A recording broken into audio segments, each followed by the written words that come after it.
Well, thanks for joining into the Heads Up with BloombergQuint with me, Niraj, Shah and Dugal.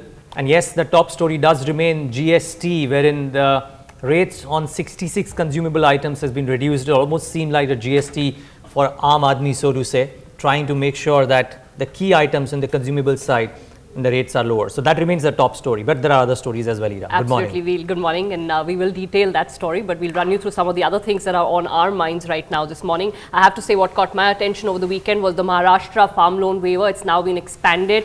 It's almost a 1 lakh crore bill that Maharashtra is going to have to take on. We'll talk a little bit about that, and staying with the banking sector, actually, we'll talk about the finance minister review of PSU bank performance later today too. Yeah, also, Ira, I think what the cues that we'll get, or rather we are getting right now, is that techs could actually start off lower. Nasdaq ended sharply lower on Friday, so maybe that will have a bigger of an impact on the tech stocks. Keep in mind HCL Tech buyback opens today, so that is one key thing to watch out for.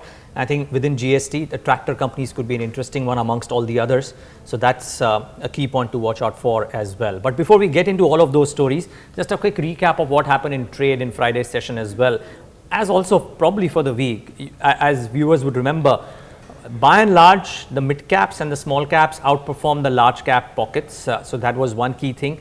In Friday's session in particular, IT anyways was lower. And remember, the index still ended up higher. So we don't know what kind of an impact would the tech bubble getting pricked today would have on the index per se. Okay. Maybe watch out for the broader end of the spectrum right now. Autos, etc. are doing really well. I think per se from a markets perspective, everybody will be looking at the smaller pockets. What happens to the GST beneficiaries? What happens to some buybacks that are on?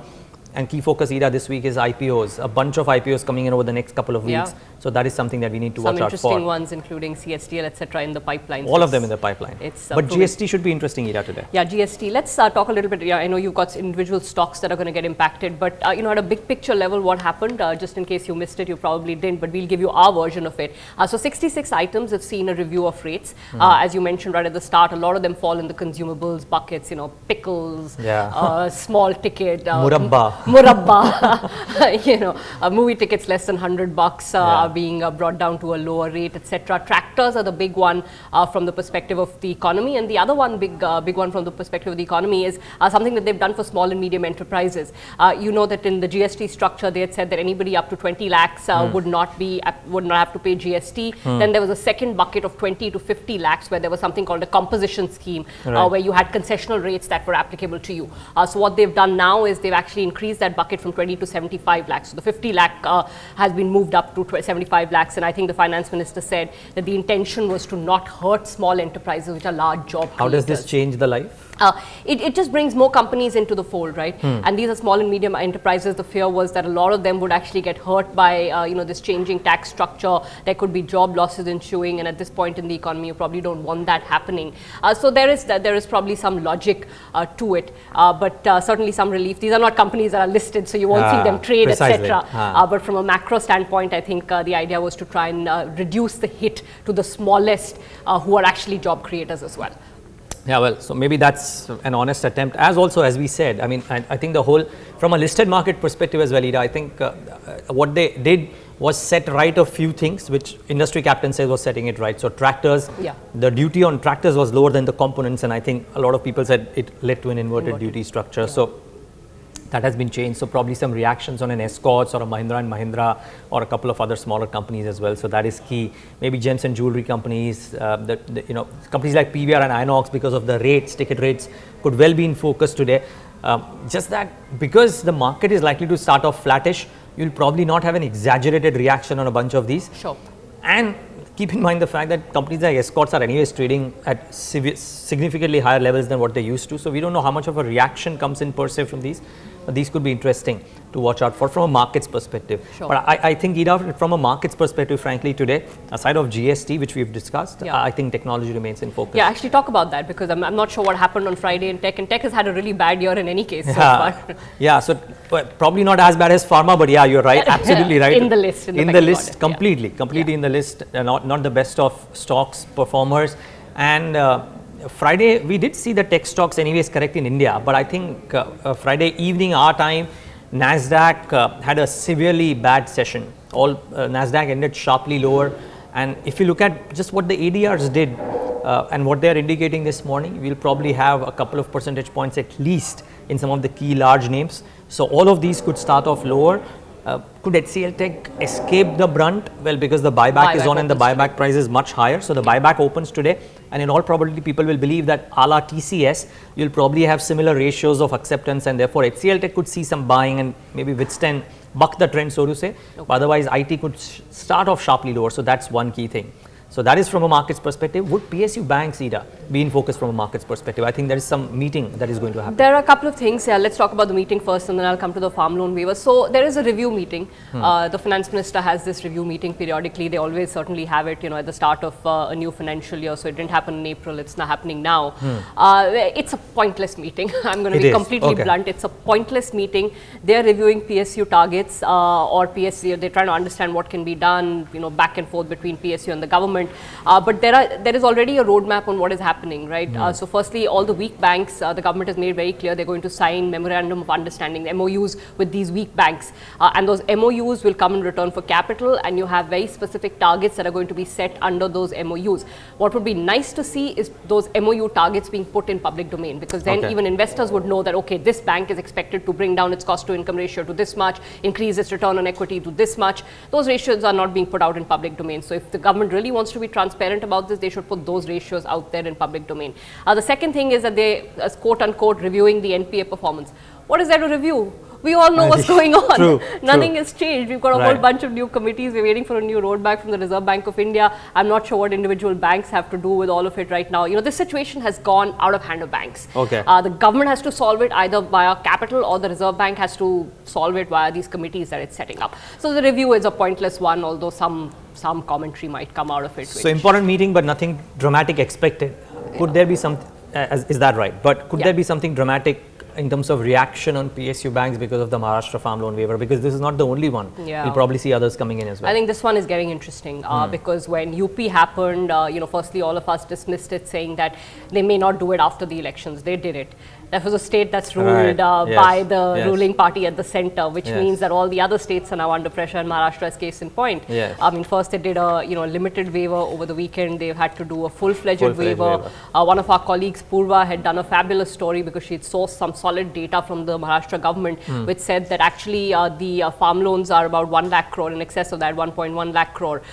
There is some caveats, so I don't know if all of that is going to get waived, but if it does, it's significant for state finances, and if this continues to spread, it's okay, just tell us. So there's some list that we got, agri exposure bank wise. So SBI about 8.4%, but banks like PNB, Dena Bank, Union Bank, etc. Canara Bank has some 21% exposure. Do these stocks, how is it? Is it a one-to-one correlation to the kind of hit that these stocks take because of the waivers? No. So remember that the banks don't actually get hit in the first round because they get the money.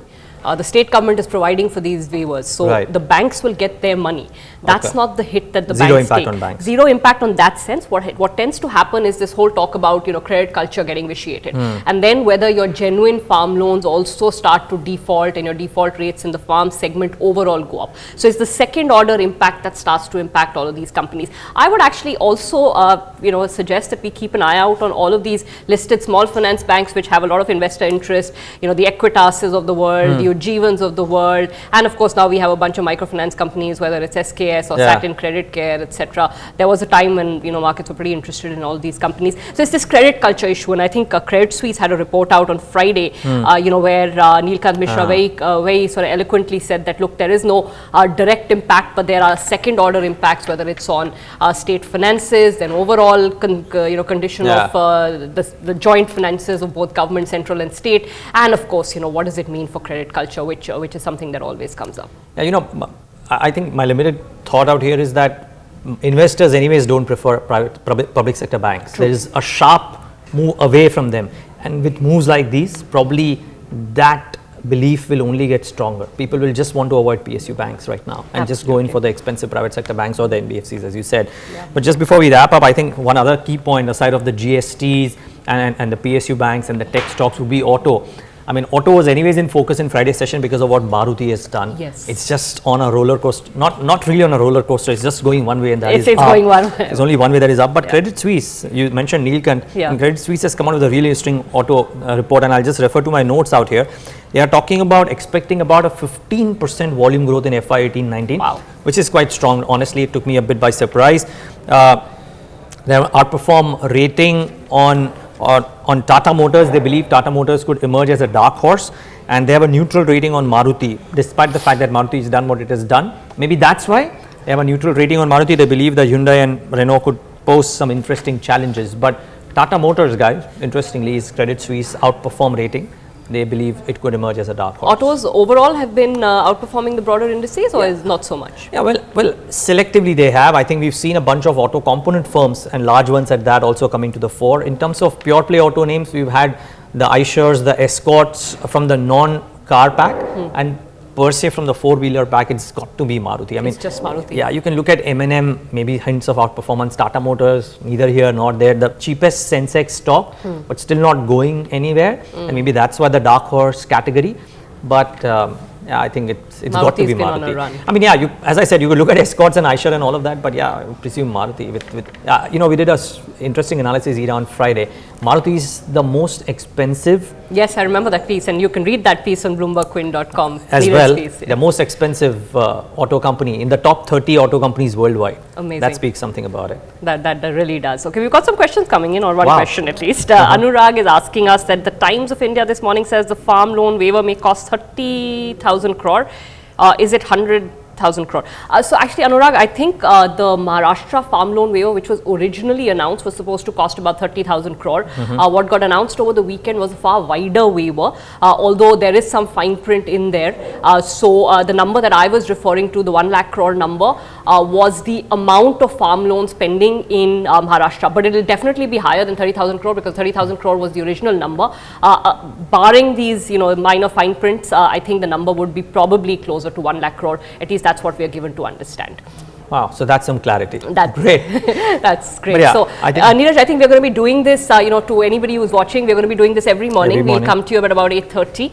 We'll wrap up the big stories as we see them, and take any questions. Yes, and hopefully give you some cues onto the trading day every morning. Thanks for tuning in. I must wrap this up, Ira, with two key things. I think everybody knows about it, but India is in the semi-finals. Yes, of course. And Rafa Nadal has won title number 10 in the French Open. That's something. Imagine 10 French Open titles in the opening round. Absolutely, and That's India just won, something. so that's a good one. We're taking on Bangladesh in the next match. Yes, next Sunday. So that's an interesting one. You can't take them lightly. So hopefully it'll be a good match, and we'll turn out on the positive side. Absolutely. In the meantime, between the weekends, we'll keep you abreast with all the news. Thanks so much for watching, and keep tuning in, tracking BloombergQuint.com. We've got all the top stories and analysis on the website.